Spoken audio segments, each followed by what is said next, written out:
Marvel fans rejoice, for it is San Diego Comic-Con weekend and Kevin Feige just revealed the MCU's grand plan from phases 4 through 6, and today we're going to discuss what it all means. Welcome MCU fans, thank you so much for clicking on this video. As is usual with Marvel Studios panels at San Diego Comic-Con, we got some major news, updates, and announcements last night, as we now know that we find ourselves in the Multiverse Saga of the MCU that will cover the current Phase 4 through 5 through 6, and we learned what movies will close out Phase 6 in 2025. That being another two-parter Avengers film, with Avengers the Kang Dynasty releasing on May 2nd, 2025, and Avengers Secret Wars releasing on November 7th, 2025.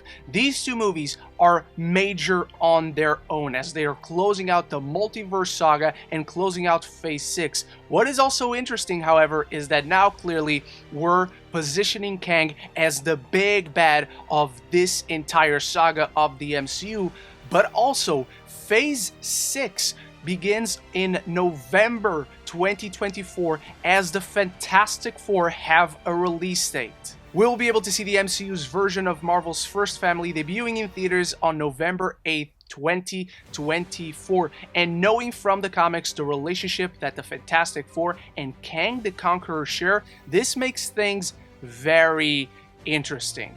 But before I dive any deeper into the connections between the Fantastic Four, Kang the Conqueror, and what it means for the Multiverse Saga, I need you in the comments below to start the conversation and to bounce some ideas off of one another. And if you're enjoying this video, if you love MCU movies and TV, this is the place to be. So consider clicking that subscribe button and you won't miss any of the future conversation on your favorite MCU movies and TV. Obviously, these three films are just the beginning and the end of Phase 6 and, of course, of the Multiversal Saga. There's still a lot of films in the midst that have not been revealed, but will be on Disney's D23 on September 9th through the 11th, which we've heard is where they're revealing the big stuff. Which is saying something, because last night had a ton of big stuff, now knowing how this entire saga ends, positioning Kang as the big bad, knowing he's coming in at the beginning of Phase 5 as well, during Ant-Man and the Wasp Quantumania, to which there was a trailer last night, and it ends up with a line from Kang the Conqueror asking Ant-Man, "You're an Avenger? I have killed you before." Now let's discuss what the Kang Dynasty exactly is in the comics, and it's a major storyline, 16 issues long, that sees Kang the Conqueror coming to the 21st century to conquer Earth, and guess what? He does it. And this conquering of the Earth by Kang is not some type of mind control shenanigans. He beats the Avengers, he conquers the Earth, he undermines the political powers of the world and wins. Obviously, eventually the Avengers come back and beat him, which is probably what we're going to see in Avengers Secret Wars to close out the phase, as in the comics, poetically enough, Secret Wars is a multiversal story. It is very much about destroying the multiverse to save a single universe, which is probably what we're going to see. And that's because Kang has already been introduced into the MCU at the end of Season 1 of Loki, and they've changed the character from a time-traveling monarch to a much more multiversal character. That's our Secret Wars connection and the adaptation from the comics, positioning Kang at the center of it. And the two characters at the center of this multiversal conflict in Secret Wars in the comics are Reed Richards and Doctor Doom.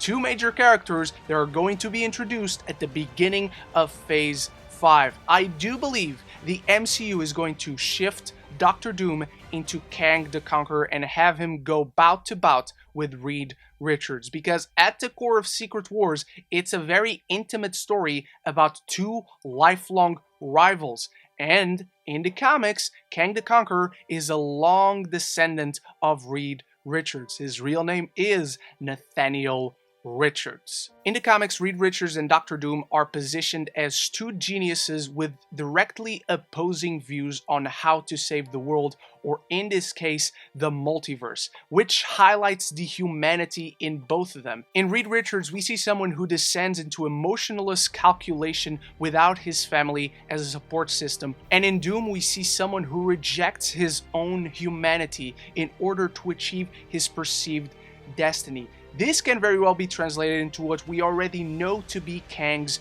motivations. As per the finale of Loki Season 1, we understand that Kang is afraid of his other selves. That's what he wants to do. He wants to destroy the multiverse so he can destroy his other selves. And he sees himself as the only salvation for Earth 616. It's a very nice change that keeps up with the themes of Secret Wars and of Kang Dynasty from the comics. As in the Kang Dynasty, Kang wants to conquer the Earth so it can have a prosperous future, as he sees the possible futures that await the Earth should he not conquer it, should he not be its leader, and they're all horrific and apocalyptic. Secret Wars is about seeing a hero being deconstructed to his very core and rebuilding himself back up, and a villain that refuses to let his guard down. That's very much kind of a version of what we've seen from Kang already in the MCU, plus we've already set up the incursions in the multiverse that will make characters from each universe want to survive. It's essentially a survival story, as we've been introduced to incursions in Doctor Strange in the Multiverse of Madness. Plus, Phase 4 so far has had a lot of recurring themes, as Secret Wars has as well. We've seen a lot of themes regarding false gods, who reveal their inner insecurities as their true natures are unmasked. We've also seen in Ms. Marvel, in Moon Knight, and most recently in Thor: Love and Thunder, themes discussing man's relationship to God and how people are used as mere tools for these divine beings. Kang is a mere mortal, but he sees himself as a divine figure. The pieces are all there already, and Kevin Feige just showed us what the goal is. And while a lot of new information that may come out at D23 may prove some of this wrong, the future has become much clearer for what awaits us in the MCU and the Multiverse Saga, with a ton more surprise to come, and I think it's going to be fantastic. But that is where the MCU's Multiverse Saga is heading towards. That is how the Kang Dynasty and Secret Wars connect, and that is why the Fantastic Four beginning Phase 6 is so crucial to this development. Those are my thoughts on what Phase 6 means, what the Multiverse Saga means with what we know so far, and what is coming in the future. But I want to hear from you in the comments below. Thank you so much for watching. I hope you enjoyed this video, and big thanks to my channel members for always supporting this channel. And until the next one, love each other and love the movies.